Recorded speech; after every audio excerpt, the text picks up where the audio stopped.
Welcome to the ano ba ito? Lahar.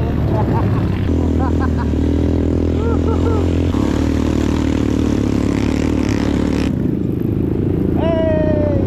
Welcome to the volcano Lahar. Lakad ka lang.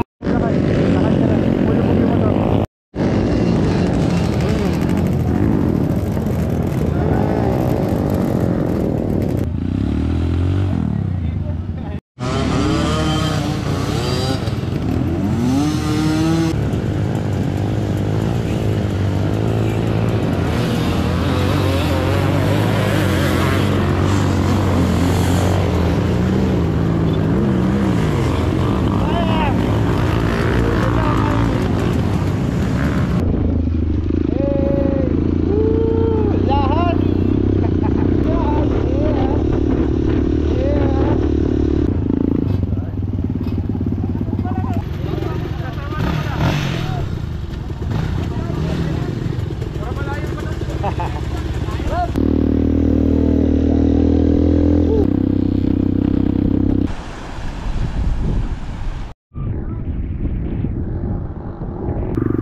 Dito na tayo sa parkingan ng 4x4.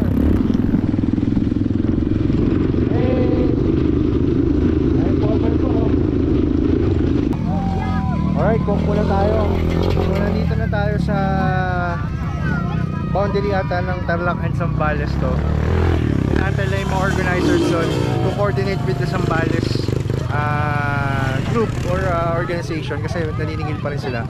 So ito yung parkingan ng ano, ng mga 4x4 dito, and then motorcycles pwede pang dumiretso hanggang doon.